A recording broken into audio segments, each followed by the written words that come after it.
Bapak Ibu lihat ya, keberanian percaya untuk minta dan janji bahwa Tuhan pasti kasih jika itu sesuai dengan kehendaknya, langsung disambung dengan ayat yang ke-16. Ayat yang ke-16 sampai ayat yang ke-20. Bapak Ibu bisa melihat, ayat yang ke-16 itu bicara berdoa bagi orang lain. Ya, ketika Yohanes mengatakan kamu beranilah minta kepada Tuhan, mintalah sesuai dengan kehendaknya. Minta apa? Yang ditulis selanjutnya di dalam ayat yang ke-16 adalah mintalah Tuhan itu bekerja di dalam hidup orang lain. Kalau ada seorang melihat saudaranya berbuat dosa, yaitu dosa yang tidak mendatangkan maut, hendaklah ia berdoa kepada Allah, dan Allah akan memberikan hidup kepada orang itu, yaitu mereka yang berbuat dosa yang tidak mendatangkan maut. Berdoalah bagi orang lain, doa syafaat. Ini sekali lagi yang minggu lalu saya katakan, kasih Allah itu dinyatakan kepada kita arahnya keluar. Maka Tuhan mau kita mengasihi arahnya keluar. Demikian juga di sini, kalau kita memiliki persekutuan, kita di dalam persekutuan dengan Allah, demikian dekat dengan Tuhan, maka kemudian kita berani minta. Minta apa? Minta bukan melulu untuk diri. Bukan berarti nggak boleh minta untuk diri, tapi bukan terus menerus untuk diri, tapi mintalah untuk orang lain pun boleh mendapatkan anugerah yang sama seperti kita. Kalau kita mendapatkan berkat Tuhan, anugerah Tuhan, keselamatan, penyucian, pengudusan di dalam Kristus, mintalah orang lain pun sama, dilepaskan dari kuasa dosa. Tetapi di sini Yohanes katakan dua macam dosa. Ada dosa yang dapat diampuni, yang tidak mendatangkan maut. Ada dosa-dosa yang mendatangkan maut. Dosa yang mendatangkan maut itu seperti apa? Bapak Ibu lihat di dalam ayat yang ke-18. Ya, kalau bisa baca di dalam bahasa Inggris lebih baik, nanti bacalah di dalam bahasa Inggris, di dalam ESV misalnya. Dalam bahasa Indonesia saya bacakan. Kita tahu bahwa setiap orang yang lahir dari Allah tidak berbuat dosa. Harusnya tidak terus-menerus berbuat dosa. Tetapi dia yang lahir dari Allah melindunginya, yaitu anak Allah Kristus yang lahir dari Allah melindunginya, dan si jahat tidak dapat menjamahnya. Ini bicara apa? Orang yang sungguh-sungguh diselamatkan, tidak lagi di bawah kuasa dosa, tidak lagi di bawah kuasa setan, tetapi di dalam Tuhan. Langsung membedakan. Orang-orang yang di dalam Tuhan masih bisa berdosa, bisa. Tapi itu bukan dosa-dosa yang mendatangkan maut. Tapi orang-orang yang tidak di dalam Tuhan, mereka juga berdosa, tapi mereka melakukan satu dosa yang mendatangkan maut. Nah, hati-hati ketika menafsir hal ini. Yohanes katakan, untuk orang yang demikian aku tidak katakan kamu harus berdoa. Itu bukan berarti bahwa kita tidak perlu berdoa bagi orang-orang yang belum percaya, tidak. Justru kita mesti berdoa bagi orang yang belum percaya, itu ayat yang ke-16. Tapi yang tidak perlu doa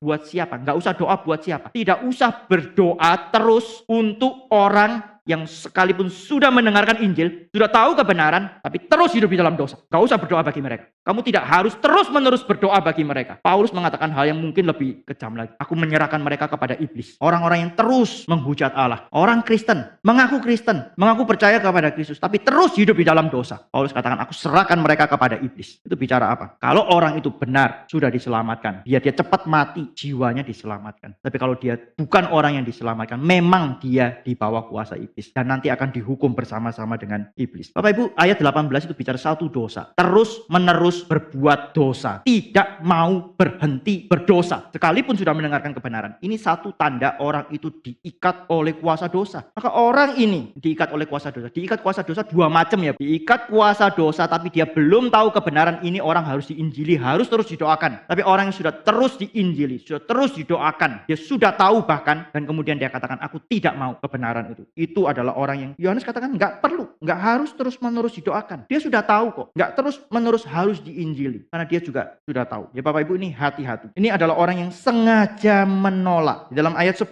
yang tadi dikatakan menjadikan Allah pendusta, yang menolak kesaksian, menjadikan Allah itu pendusta. Ya, satu dosa yang menolak kesaksian Allah meskipun dia sudah tahu bahwa kesaksian itu benar. Maka di dalam hal ini, di sini ditutup ayat yang ke-20 dan kemudian ayat yang ke-21. Ayat yang ke-20. Akan tapi kita tahu bahwa anak Allah telah datang. Ini membedakan antara mereka dan kita. Kita, kalau mereka itu adalah mereka yang terus-menerus berbuat dosa. Tapi kita sudah tahu bahwa anak Allah telah datang dan telah mengaruniakan pengertian kepada kita supaya kita mengenal yang benar. Dan kita ada di dalam yang benar, di dalam anaknya Yesus Kristus. Ia adalah Allah yang benar dan hidup kekal. Maka Bapak Ibu, bedakan hal ini. Teliti hidup kita sekali lagi. Ayat 21, peringatan terakhir. Anak-anakku, waspadalah terhadap segala berhala. Berhala itu apa sih? Berhala itu bukan dewa lain. Gak ada dewa lain. Berhala itu bukan Allah lain. Tidak ada Allah lain. Cuma ada satu Allah. Cuma ada satu Allah, yaitu Allah Tritunggal. Tidak pernah ada Allah lain. Allah-Allah lain itu buatan manusia. Tapi kita sekarang mungkin tidak menyembah Allah-Allah yang lain, dewa-dewa yang lain. Kita mungkin tidak menyembah itu. Tapi di sini tetap ada satu peringatan, waspada terhadap segala berhala. Berhala itu apa? Bapak Ibu perhatikan. Semua hal, sesuatu, apapun itu juga yang menarik hati kita supaya kita jauh dari Tuhan, itu adalah berhala. Segala sesuatu yang menarik hati kita nggak mau lepaskan itu. Kita tidak bisa kehilangan itu. Dan bahkan kita rela jauh dari Tuhan demi hal itu. Itu adalah berhala. Bapak Ibu, apa yang mendrive, yang menggerakkan hidup kita? Itu mungkin jadi berhala kita. Kalau yang mendrive hidup kita adalah materi, kekayaan, suksesan, nama baik, hormat dari orang lain. Itu yang mendrive hidup kita. Setiap hari kita hidup untuk mendapatkan itu. Itu mungkin adalah berhala kita. Tapi kalau kita hidup, yang menggerakkan hidup kita, yang mendrive hidup kita, kasih Allah, pribadi Allah yang mulia, yang sempurna, maka kita tahu kita ada di dalam Tuhan. Betul-betul Tuhan di dalam kita di dalam Tuhan. Maka tidak ada sesuatu hal yang perlu kita khawatirkan. Gak ada sesuatu hal yang menakutkan lagi bagi kita, karena kita dikasihi oleh Tuhan. Kiranya firman Tuhan ini boleh menolong kita, menjagai kita, jangan keraskan hati. Kalau kita belum sungguh-sungguh di hadapan Tuhan, kita terus dengar firman, tapi kita juga lihat hidup kita kok terus di dalam dosa yang sama, maka kita harus berani datang kepada Tuhan, minta firman Tuhan ini dipakai oleh Tuhan. Roh Kudus itu bekerja lagi di dalam hidup kita, memberikan kesaksian, memakai darah dan air yang dibawa oleh Kristus itu. Penebusan Kristus itu berlaku bagi kita juga. Bukan cuma menjadi satu pengetahuan, bertahun-tahun kita tahu, bertahun-tahun kita dengar, tapi kita minta Tuhan juga mengaplikasikan keselamatan itu bagi kita, dan minta Tuhan pakai kita juga memberitakan Injil kepada orang lain. Karena semua orang perlu ini, semua orang harus dengar ini,